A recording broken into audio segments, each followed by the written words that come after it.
नमस्कार, मेरा नाम आलोक है। आप लाइव स्ट्रीज देख रहे हैं। बिहार में विपक्ष कोई भी कसर नहीं छोड़ रहा है सत्ता पक्ष को घेरने के लिए, चाहे मुद्दा लॉ एंड ऑर्डर का हो, बिगड़ती हुई कानून व्यवस्था का हो या फिर किसानों का हो।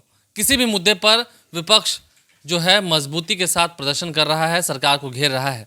ऐसे में राजद सुप्रीमो लालू प्रसाद यादव की आज बातें हम करने बैठे हैं, क्योंकि लालू प्रसाद यादव ने एक बहुत ही मज़ेदार कहानी सुनाई है।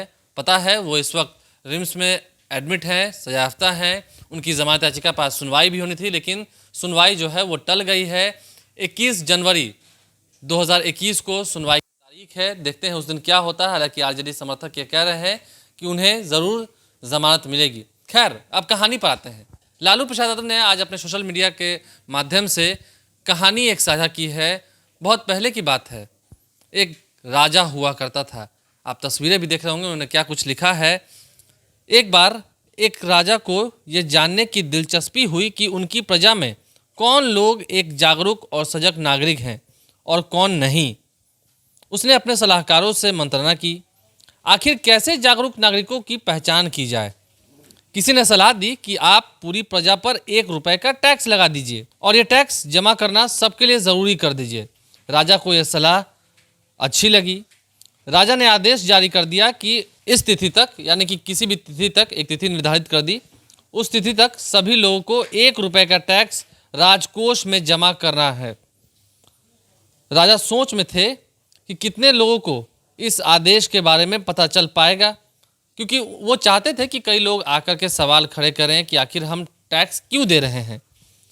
आखिर कितने लोग इतने जागरूक हैं कि राजा द्वारा लिए गए फैसलों और आदेशों की जानकारी रख सकें और उसका पालन कर सकें। राजा को ये भी उम्मीद थी कि जो सबसे जागरूक और सजग होंगे, उन्हें न सिर्फ इस आदेश के बारे में पता चलेगा, बल्कि वो हमारे पास फरियाद लेकर भी आएंगे इस टैक्स को हटाने के लिए, अनुरोध करने के लिए। 1 दिन बीता, 2 दिन बीता, तीसरा दिन भी बीत गया। टैक्स तो बहुत लोगों ने भरा, मगर राजा के पास उस टैक्स के विरोध में फरियाद लेकर कोई नहीं आया। राजा ने सोचा कि शायद ये टैक्स बहुत कम है, लोगों को कोई फर्क नहीं पड़ रहा है, सब लोग आसानी से ये टैक्स दे पा रहे हैं। फिर राजा ने टैक्स बढ़ाकर 2 रुपए कर दिए, मगर फिर भी लोगों का टैक्स देना बदस्तूर जारी रहा। विरोध का कोई भी सुर अब भी नहीं उठा और ऐसे में कोई फरियाद लेकर राजा के पास नहीं आया। लोगों का टैक्स देना जारी रहा। राजा ने टैक्स बढ़ाकर 3 रुपए कर दिए, फिर 3 से 4 रुपए कर दिए, 4 से 5 रुपए कर दिए, लेकिन लगातार लोग आते गए, टैक्स भरते गए, टैक्स देते गए, मगर फिर भी लोगों का राजकोष में टैक्स देने का जो सिलसिला है वो जारी रहा। अब राजा ने हार कर एक बड़ा फैसला लिया। राजा ने साफ साफ कहा, ये उन्होंने आदेश जारी किया कि सभी प्रजा को न सिर्फ 5 रुपए टैक्स देने होंगे, बल्कि टैक्स जमा करने के बाद उन्हें 2 कोड़े भी खाने होंगे। कोड़े मारने के लिए सिपाहियों को तैनात किया गया। लोग टैक्स जमा करते थे, 2 कोड़े खाते थे और अपने घर जाते थे। राजा इंतजार कर रहे थे कि अब लोग उनके पास आएंगे, उनसे फरियाद करेंगे कि महाराज, प्रजा कराह रही है, ये टैक्स और साथ में 2 कोड़े खाने का नियम हटाइए। और सच में कुछ लोग राजा के दरबार में पहुंच गए अपनी फरियाद लेकर। राजा ने पूछा, बोलो क्या शिकायत है तुम्हारी। उन लोगों ने कहा, महाराज, हमें बहुत परेशानी हो रही है टैक्स देने और कोड़े खाने में। आपने कोड़े मारने के लिए बहुत कम सिपाहियों की नियुक्ति की है और इस वजह से लाइन बहुत लंबी होती जा रही है।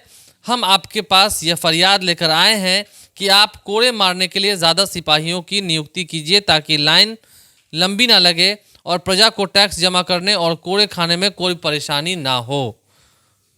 साफ साफ लालू प्रसाद यादव ने ये कहानी लिखकर कहीं ना कहीं क्या कहना चाहा है लोगों को, आम लोगों को क्या बताना चाहा है। कौन इसमें राजा है, प्रजा कौन है, कौन टैक्स ले रहा है और कोड़े कौन मार रहा है, फिर सह कौन रहा है। इन तमाम चीज़ों पर आप स्वयं मंथन करें। अंत में उन्होंने ये लाइन भी लिख दिया है इस कहानी के नीचे, आप देख भी रहे होंगे। ये कहानी पूरी तरह से काल्पनिक है और इसका आज की हालात और हालिया किसी भी घटना से कोई संबंध नहीं है। कुल मिलाकर लालू प्रसाद यादव ने जो ये कहानी लिखी है, अपने सोशल मीडिया अकाउंट पर साझा किया है, क्या ये मौजूदा हालात को लेकर के है। कहानी आपने पूरी सुनी है, इस कहानी के मायने निकालिए और कहना क्या चाह रहे हैं लालू प्रसाद, ये भी ज़रा ख्याल कीजिए। बहरहाल आप लाइव स्ट्रीम से बने रहें, हमारे चैनल को सब्सक्राइब कर लें, साथ साथ फेसबुक पेज भी लाइक करें। इसके अलावा ट्विटर हैंडल पर लाइव स्ट्रीम को फॉलो करें। धन्यवाद।